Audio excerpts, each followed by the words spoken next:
Yo, it's SoulKhan, and I'm off the hook with our source. We getting busy over here. I'm joined right now with SoulKhan. What's going on, man? What up, man? How you doing? Good, good. You really do have a lot going on, though. I mean, Oh, yeah.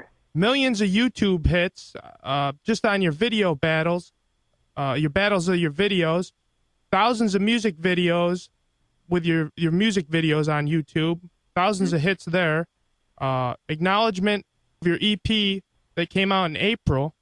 That one, how'd that one do? Did very well, yeah. It's produced by my man DJ Element, who's my DJ, and he's also a group member of mine in Brown Bag All Stars. And we set out to make that EP a while ago, and, when it came together, it just was it was like the perfect combination. So, we won't be working together again in the future. He is my DJ, so he's always at the ready.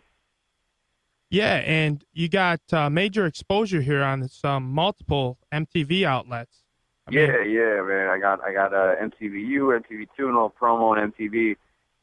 Showing my video, "Speeding Bullets" is a joint that's off Acknowledgement, and that features my man Aki Vermees, who sings a lot of hooks for me that I write for him, and it's been getting a lot of love, and that's been very reassuring as I climb upward. Yeah, what's it feel like, man? I mean, millions of YouTube video hits. I mean, millions. This isn't, somebody broke a couple thousand, big deal. I mean, you have thousands of YouTube hits alone on your videos and millions on battles that you've participated in. What does that feel like? It's dope. It's dope, man. It's like it's. I take nothing for granted and I discount nothing, at the same time. So like any good that comes my way, I'm excited for it and I'm happy about it and I'm proud, but I don't assume that it will happen. I don't say like, oh, well, this I was entitled to this, or this was it's supposed to be this way.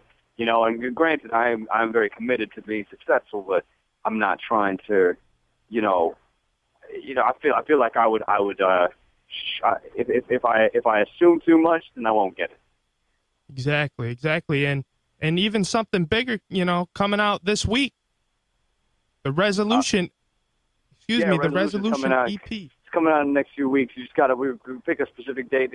There are a few things we're getting in order promotionally for it, and we'll have it ready soon. And but yeah, it's gonna be something really real. It's a good follow up to Acknowledgement. It's a lot darker though. It's a pretty gritty EP.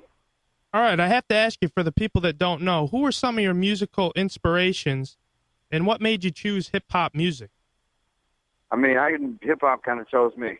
It's what I grew up with.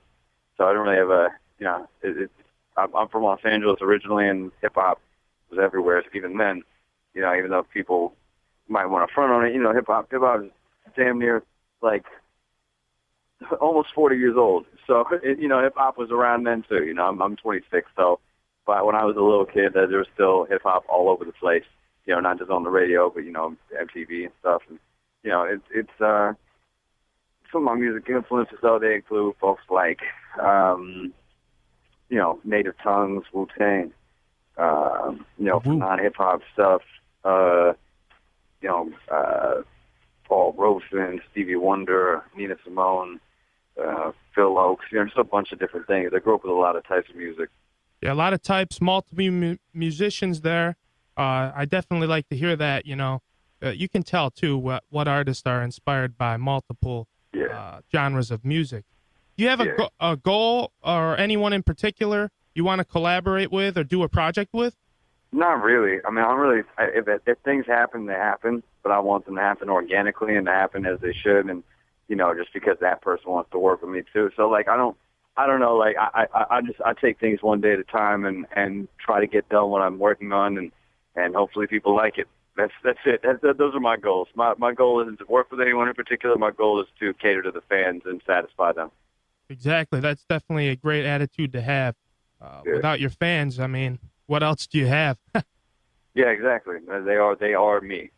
I got to ask you about a subject here, man. I got to ask you about the rap battle scene. I mean, for people that don't follow the scene or understand what goes into them or the art in general, how does one prepare for a duel where another person is tossing crazy insults at you for various minutes And how do you prepare for something like that? I mean, what goes into that? How do you I mentally? mean, you write your verses like everyone else does, and you go and spit them at them. You know, you got to try to think about what they're going to say. So when you write your stuff, it's got to either like prevent them from addressing it in a way that hurts you, or is just something that's better than what they're going to say. And you know, it's not like a sport. It's not like you can change that much on the fly. So it's really just competitive performance, and you just go in.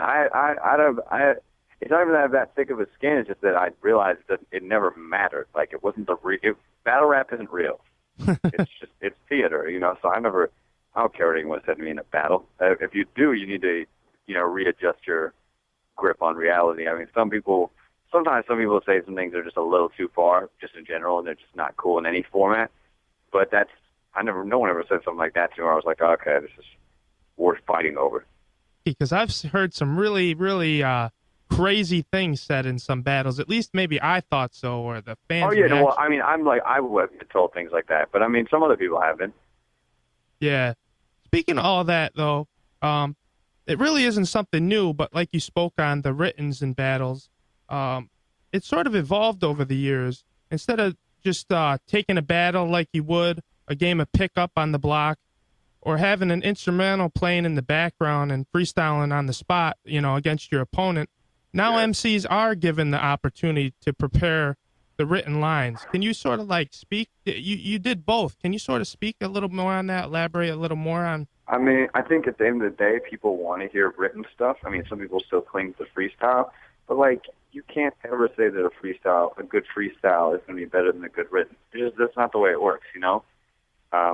Unless the person just has like some sort of like cognitive weird problem where they can't sit down and think of something premeditated and then say it. Like some people, maybe just because of the way they think, their freestyle will be better than their writtens, but a great written will always be better than a great freestyle. It's the way it is. And I think the people who are like bugging like, oh man, but that's not freestyle, that their problem is that they're clinging to something that has no functional superiority to the written format. It's not one or the other is better. It's just. I mean, like I said. I mean, granted, I just said, you know, the writtens are always better than the freestyle, but like that's. I mean, in terms of like reliability, like you can't rely on a good freestyle every time, but a good writer, you know, will write well every time. So, I mean, is it easier then to prepare for a battle where you can write? Obviously, you know. Yeah, of course. I personally still like the, you know, on the spot battles. I used to host tournaments, you know, and people would just show up and you go at your opponents round by round. It's randomly selected right before. No one knows. I mean, I love, you know, these written formats, but I also still have a passion for the other kind too, personally. Oh yeah, no, that's a dope too. But anyway, moving on. September 8th. What do you got going on September 8th, man? I'll be performing at Funk and Waffles in Syracuse. Syracuse, New York. First time here, correct? First time performing here, right? Yes, sir. Yeah, so that's a big show going down at Funk and Waffles. Doors at 7 p.m. You can check that one out. Only a $5 cover to see Soulcon. And not only Soulcon, two other acts are going to be there. Enormous and Sophistafunk. So, I mean, you can't go wrong with that right there. No, you can't. Do you have a favorite track that you ever recorded? Do you have one track that sort of you like more than others? I love Minion. It's a good one. All right. There we go. And, you know, you said you don't expect anything, but is it safe to say someday we'll see Soulcon at the MTV and BET Awards? I know a lot of people got those on their minds right now after this week. I'm hoping. I can see it, man. Goal. I can see it for you. I see you guys on your grind, whole Soulcon team doing your thing. I really appreciate your time, man. And we're going to be at the show next Thursday night, the 8th of September. Funk and Waffles is going down. It's going to be a great time, man. Looking forward to it. Me too, man. I'll see y'all there. All right. All right. Peace, man. Take it easy, Syracuse.